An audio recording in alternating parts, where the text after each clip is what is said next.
Thousands of pages of internal documents leaked by former Facebook product manager turned whistleblower Frances Haugen are now the basis of a damning series of reports called the Facebook Papers being published this week. They show how the company's choices prioritize profits over safety and how it tried to hide its own research from investors and the public. A new story published this morning by the Associated Press finds the Facebook documents show the platform ignored some of its own researchers' suggestions for addressing vaccine misinformation. Facebook chief executive Mark Zuckerberg pushed back Monday during an earnings call with investors, calling the reports published, quote, coordinated effort to selectively use leaked documents to paint a false picture of our company, unquote. But fallout from the Facebook papers continues to generate political support for increased regulation. After testifying before Congress earlier this month, on Monday, Haugen testified for more than 2 hours before the British Parliament as the United Kingdom and the European Union are both planning to introduce new digital and consumer protection measures. She spoke about the social harm generated when Facebook's platform is used to spread hate speech and incite violence without adequate content moderation in local languages, such as in Ethiopia, which is now engulfed by a civil war. I think it is a grave danger to democracy and societies around the world to omit societal harm. To give like a core part of why I came forward was I looked at the consequences of choices Facebook was making, and I looked at things like the global south. And I believe situations like Ethiopia are just part of the opening chapters of a novel that is going to be horrific to read. Right? We have to care about societal harm, not just for the global south, but our own societies. Because like I said before, when an oil spill happens, it doesn't make it harder for us to regulate oil companies. But right now, Facebook is closing the door on us being able to act. Like, we have a slight window of time to regain people control over AI. We have to take advantage of this moment. Frances Haugen's testimony comes as the news outlet The Verge reports Facebook plans to change its company name this week to reflect its transition from a social media company to being a, quote, metaverse company. Facebook has already announced plans to hire thousands of engineers to work in Europe on the metaverse. In the coming weeks, Haugen is scheduled to meet with officials in France, Germany, and the European Union. For more, we're joined by Ramesh Srinivasan, professor of information studies at the University of California, Los Angeles, UCLA, where he also directs the Digital Cultures Lab. Welcome back to Democracy Now! It's great to have you with us, Professor. Can you talk about the significance of what has been released so far in the Facebook papers? I think that it's great to be with you, Amy, and great to join you this morning. I think that what Frances Haugen has done is blow the whistle on Facebook's complicity and its internal knowledge of a number of problematic issues that many of us were alleging that they were engaging with for several years at this time. What Facebook has essentially done, and she has exposed that they were aware of, is play with our emotions, play with our psychologies, play with our anxieties. Those are the raw materials that fuels Facebook's attempts to be a digital empire. And more generally, this is an example of how this new form of digital capitalism that I believe Facebook is trailblazing is one that is playing with our intimate emotions on every single level. So these revelations are extremely important. Right now, the timing is very, very important for action to be taken to rein Facebook in, but to also more generally understand that this is the general face of big tech that we're seeing more and more exposed in front of us. And Professor, when Frances Haugen talks about greater people control over AI, what does that mean? What would that look like? And especially in view of the other issue that she raised, which is the disparate impact of these social media platforms on the global south, on less developed countries where Facebook is pouring far less resources into moderating its content. Yeah, both are extremely important questions, Juan. I mean, first, to the point about people's relationship to AI, we tend to talk about AI these days as if it's some sort of leviathan, but what we're actually talking about when we're discussing AI are the mechanisms by which various types of technology companies mind you, which are the wealthiest companies in the history of the world, all of which are leveraging our lives, our public lives, our lives as citizens, even the internet that we paid for.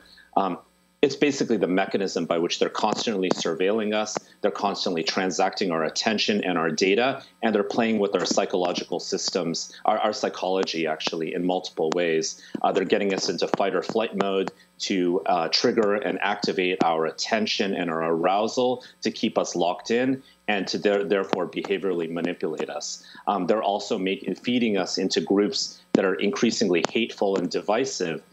We saw that with January 6th, for example, and the mechanism, the means by which they're able to do that is by playing again with our emotions, taking us to these groups so we can recognize falsely that we are not alone in having particular viewpoints, that there are others with more hardcore viewpoints. So now, if you look at those mechanisms of manipulation, of behavioral manipulation, which are actually quite common across big tech, but very specifically egregious in the case of Facebook, now let's look at that when it comes to the global south. The so-called global south, we're talking about the African continent, South America, South Asia, Southeast Asia, and so on, represent the vast majority of Facebook's users, because here we're talking about users not just of Facebook, the technology, but also platforms like WhatsApp and Instagram as well. Now, in many of these countries, there is not necessarily a strong independent media or a strong sort of journalistic press to rebut or to even actually provide some sort of counter visibility to all the hate and lies that Facebook prioritizes. Because we know, and Frances Haugen has confirmed this, that Facebook's algorithm prioritizes divisive, polarizing, and hateful content because of algorithmic and computational predictions that it will capture our attention. It will lock in our sympathetic nervous system. So if we look at these other countries in the world, we can see consistently, including right now at this very moment, when it comes to the Tigray people of Ethiopia, how hateful content is being prioritized. Facebook's algorithms tend to work very well with demagogue leaders who spew hateful content, and they tend to rebut the voices, as has always been the case over the last several years, of minorities, of indigenous peoples, of Muslims, and so on. So this has real-life effects in terms of fomenting actual violence against people who are the most vulnerable in our world. And so this represents a profound not negligence by Facebook, but they recognize they can get away with it. Simply hire a few exploited content moderators in places like the Philippines who are encountering PTSD, and then basically, let the game play out in these countries in the world, which represent the vast majority, again, of Facebook's users. And what is the impact of all of this on the democratic process? Because in reality, are we facing the possibility that through algorithms of companies like Facebook, we are actually clearly subverting the very process of people being able to democratically choose leadership and their government policies as a result of their being inundated with misinformation and hate? I mean, that is absolutely what's occurring, because all of us, imagine if billions of us, and we're talking about approximately 3.5 or so billion people around the world with some access and engagement with Facebook technologies, recognizing that in many parts of the world, Facebook is actually the internet and WhatsApp is actually the cell phone network. So what this means is it's actually we are turning to Facebook to be our media company, our gateway to the world, and to be our space of democratic communication when it is anything but that. Because imagine 3.5 billion people, all with their own screens that are actually unlocking them into a world that is not the public sphere in any sense at all, but is actually based upon polarization, amplification of hate, and more than anything, the sweet spot, the oil of the new economy, which is people's addiction and their attention. And there's nothing that gets our attention more than being put into fight or flight, getting outraged, getting angry, getting just sort of agonized. And that is exactly what Facebook is doing, because we're all being presented with completely different realities algorithmically on our screen. And those realities are not based on some open sense of dialogue or compassion or tolerance, but based on algorithmic extremism, based on all of this data that's being gathered about us, none of which we have any clue about. So let's talk about examples. I mean, you're talking about the privatization of the global commons, because this is where so many people, even with the digital divide, communicate. I mean, the U.S. is 9% of the global population of Facebook, you know, the global consumers. So 90% are outside the United States, but 90% of the protections, or 90% of the resources going into dealing with the hate, are in the United States. Facebook is putting in the United States. And even here, look at what happens. Didn't Facebook set up a young woman, made pretend they were a young woman profile on Facebook, who said they supported Trump? Immediately, and this is Facebook, this is a fictional person, saw she was inundated with requests to join QAnon, with hate. And then we see what happened on January 6th. This is when the Facebook has poured in all of the so-called protections. Talk about its relation to January 6th, and then talk globally, where they're almost putting nothing in other languages, for example, in Vietnam. It's that's such an important example, Amy. Thank you for bringing it up. It's basically our mechanisms of sort of engaging with the wider world, even in our country, as you pointed out, even here in the United States, are all based upon routing us down these algorithmic, opaque rabbit holes that get us more and more extreme, right? Where content that is more extreme is often suggested to us. And it's often, as you alluded to, through the medium of a Facebook group, right? So any sort of group that has sort of hateful speech associated with it, you know, that expresses outrage, that will activate our emotions, because those are the raw materials of digital capitalism, our emotions and our anxieties and our feelings. That's exactly where they want to take us, because then that basically suggests to us, Amy, that you're not alone. There are other people with viewpoints not necessarily even just like your own, but even more amplified, more radical. So that ends up, as we saw, generating great amounts of violence and this brutal insurrection. So Facebook likes to claim that they are just supporting free speech, you know, that there are some bad actors gaining their platform, when in fact their platform is designed for bad actors to leverage their platform, because they have a highly symbiotic relationship, as we've spoken about in the past here on Democracy Now! The former president was perfectly symbiotic in his relationship with Facebook. They were very, very good bedfellows, and we see that with demagogues around the world. So now when we want to talk about the global South, we can recognize that Facebook can basically say, hey, you know, we're just, you know, we have different languages on our platform. Sure, you know, we are talking to a few people in countries like Ethiopia. We talk to a few people in Myanmar. Never mind that they were basically responsible in many ways in fomenting a genocide against the Rohingya.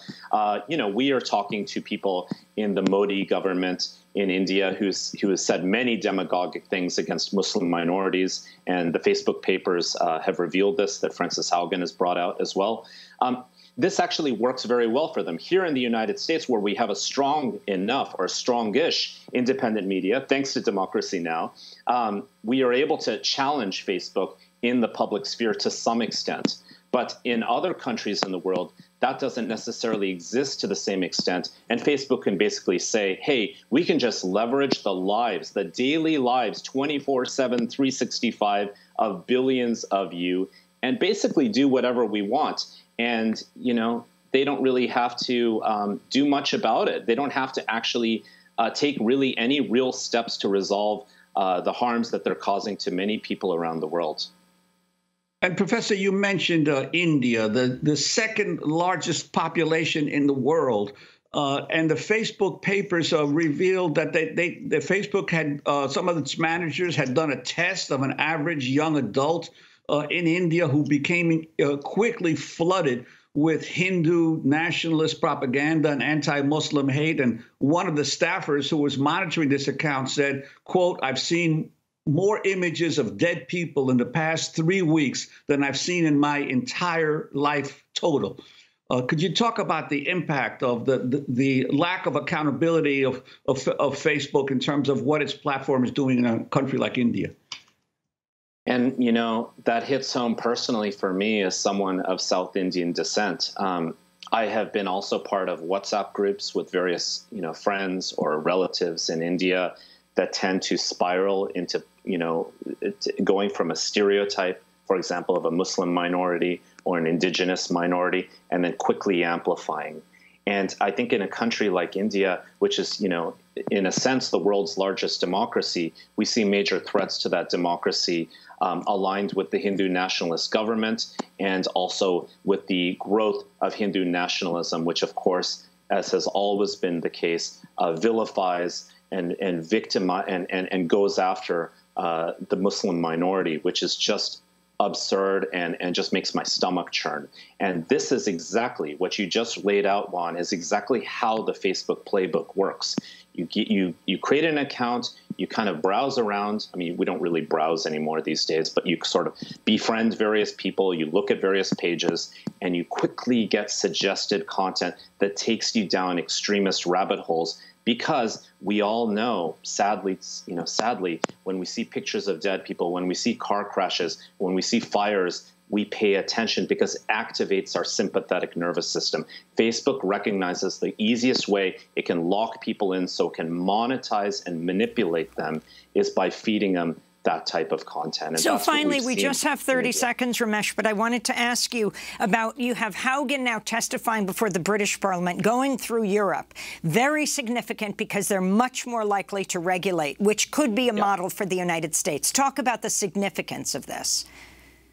I think it's fantastic that the European Union and the UK want to take aggressive measures. Here in the United States, we have Section 230, which is protecting some of the liability of companies like Facebook from spreading misinformation and hate. We need to actually shift to think about a rights-based framework. What are the rights we all have as people, as citizens, as peoples who are part of a democracy in a digital world? We need to deal with the algorithms associated with Facebook. There should be audit and oversight and disclosure. And more than anything, people need their privacy to be protected because we know again and again, as we've discussed, vulnerable people get harmed. Real violence occurs against vulnerable peoples and polarizes and splinters our societies if we don't do anything about this. Should Facebook or Meta, perhaps that's what it's going to be called, the announcement on Thursday, right, should it simply be broken up like in the past, a century ago, big oil? I think we may want to consider that Facebook is a public utility as well, and we should regulate it accordingly. But more than anything, we need to force them to give up power and put power in the hands of independent journalists, people in the human rights space, and more than anything, treat all of us who they are constantly using, as people who have sovereignty and rights. And they owe us true disclosure around what they know about us, and we should be opted out of surveillance capitalism as a default.